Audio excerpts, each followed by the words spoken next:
민서유 뭐 뜻인지 압니까? 민서유? 당연하죠. 네. 그 정도는 알고 왔습니다.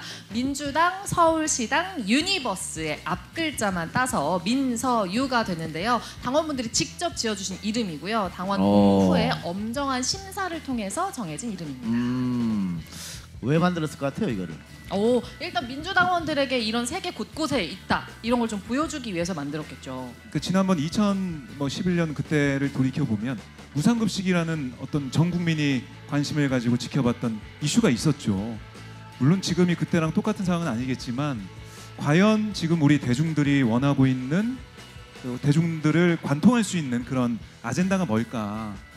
그걸 좀 남아있는 1년 동안 발굴을 잘해야겠다 생각이 들고, 저는 개인적으로 생각하면 두 가지인 것 같아요. 민생은 뭐 항상 얘기하니까 민생도 중요하고, 또 하나는 평화. 이제 진짜 저도 자녀를 키우고 자녀 키우시는 분 많겠지만 두려운 거예요. 전직 날까 봐. 그 옛날에 한나라당 뭐 그때부터 해가지고 핵무장하자, 뭐 전쟁 불사 얘기했을 때는 뭐 레토릭이다, 그냥 지지층 위한 발언이겠지 생각을 했는데, 요즘 보셨죠? 대통령이 전쟁 얘기하는 거. 너무 이게 무서운 거예요. 그래서 이게 평화가 중요하다, 평화가 결국 민생에 연결된다는 이 부분을 민서유도 민서유 통해서도 마찬가지고, 아니면 개인 뭐 유튜브나 의원들 유튜브나 그것도 마찬가지고, 아니면 현장에서도 계속해서 알려야 될 것 같아요. 저희가 이제 강한 야당으로서 선명하게 싸우는 거는 당연히 해야 될 한 축이고, 또 하나는 보호해야 될 사람들도 사실 되게 많습니다. 지금 이제 문재인 정부 관련된 이제 정책에 대한 수사들이 굉장히 많이 들어오고 있는데요. 동해 서해 관련된 사건들도 있었죠. 뭐 서울시장 같은 경우는 이제 구속이 돼 있는 상태죠. 뿐만 아니라 월성원전에 대해서도 하고 있고, 통계도 죄다 조작이라고 하면서 통계청을 완전히 다 들쑤셔놓고요.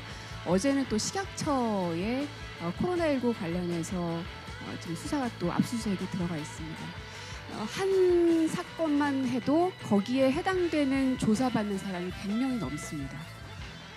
그게 그냥 단순히 문재인 정부 청와대에서 일했던 사람만 있는 게 아니고요. 당시 부처에서 그냥 정책을 생산해냈던 공무원들까지도 지금 다 조리돌림을 당하고 있거든요.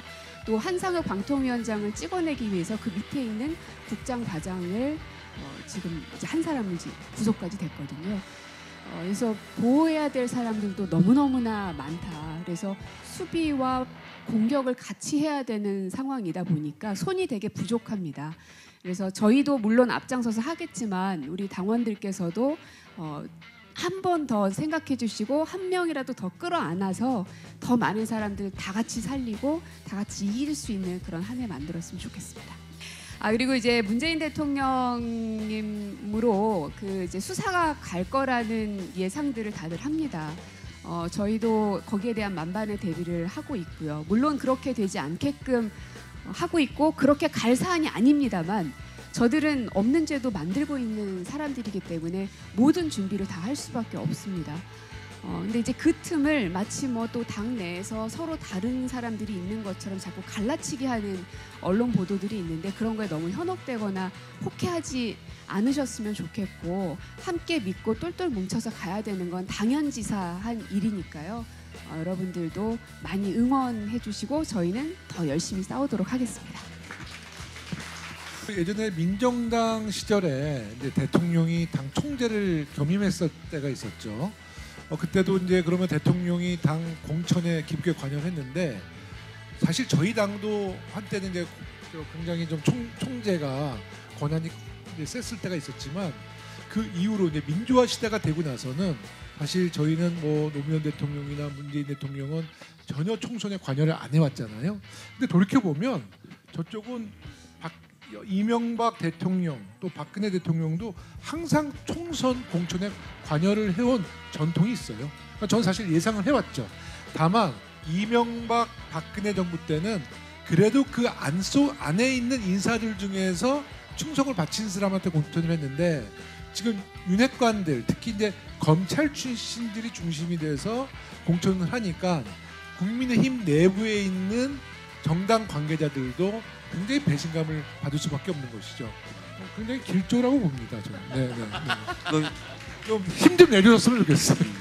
근데 실제로 이 정도까지 할 줄은 몰랐거든요. 근데 룰을 바꾸고 그다음에 심지어 나경원까지 지금 찍어내고 있잖아요. 이거는 정말 100% 윤석열 대통령의 의중을 반영한 공천이나 당 운영을 할 사람을 지금 하겠다는 거거든요. 그 이야기는 저도 이런 의심이 드는 거예요. 지금 윤석열 대통령 주위의 사람 중에 믿을 만한 사람이라고 하는 건 국민의힘에 있는 사람들이 아니거든요. 아마 대거 검사 출신들을 공천하려고 하지 않을까. 그러면 그대로 당이 움직여줘야 되잖아요. 그럼 딱 거기에 맞게 움직여줄 수 있는 당대표 감을 이미 찾은 것 같고, 그래서 그 사람 말고는 나오지 말라라고 지금 하는 것 같아요. 그분이 당대표가 꼭 돼줬으면 좋겠어요. 그래서 저도 굉장히 이게 진짜 기대되는 바예요. 예. 어떻게 될지 모르겠지만. 예. 민서유 채널에 다양한 것들이 나왔으면 좋겠습니다. 작년에 구글 검색어 문화유적지 전 세계 8위가 루브르 박물관이었거든요. 10위가 경복궁이었습니다. 그러니까 서울이란 도시가 그 정도로 크게 위상이 올라갔거든요. 안국역 근처에 한옥마을이라든지 은평 한옥타워도 있지 않습니까? 여러모로 알릴 수 있는 것들이 있어요. 우리가 오징어 게임 얘기만 하지 말고 서울에서 알릴 수 있는 것들도 각자 지역구 홍보하듯이 좀 많이 알렸으면 좋겠고, 또 하나는 서울 AS나 서울 피드백 이런 코너를 신설해서 차범근 축구 교실이 갑자기 이상하게 사라졌어요. 그리고 서울 문란이 나는데 그거 지금 어떻게 해결이 됐는지 앞으로 어떻게 하는지 이런 것들에 대해서 지금 이렇게 됐습니다라고 알려주면 훨씬 더 많은 사람들이 좋아할 거라고 생각합니다. 그리고 이재명 대표가 대통령 후보 당시에 출퇴근 지역 해소한다라고 하면서 여러 가지 공약들을 낸 것들이 있어요. 실제로 서울은 서울만의 도시가 아니라 수도권 전체의 도시거든요. 그런 부분에 있어서도 흔히 말하는 교량을 짓는다라든지 지하도를 한다든지 이런 것들에 대해서 좀 과감하게 전문가들을 좀 모셔서 이 얘기를 좀 들어보고 서울 도시 자체의 매력을 좀 느낄 수 있는 채널로 성장할 수 있다면 너무너무 좋을 것 같습니다. 네, 이제 앞으로 여러 가지 컨텐츠를 선보일 텐데요. 저희가 뭐 시사성 있는 방송도 하겠지만 역대 방송치고 당에서 운영하는 방송치고는 엔터의 기능도 좀 가미시켜서 이제 한 달 후쯤이면 우리 민주당 출신들의 청년들을 대상으로 유튜브 방송 진행 MC를 선발키로 했고요. 우리의 목표는 50만의 구독자입니다. 정말 50만 명의 구독자가 있으면 우리의 홍보 기능이 강화될 뿐만 아니라 우리 방송 매체를 통해서 청년 정치인들을 좀 발굴해서 우리 유튜브를 통해서 청년들 또 시구위원님들의 활약상도 우리 당원들에게 선보일 생각이거든요.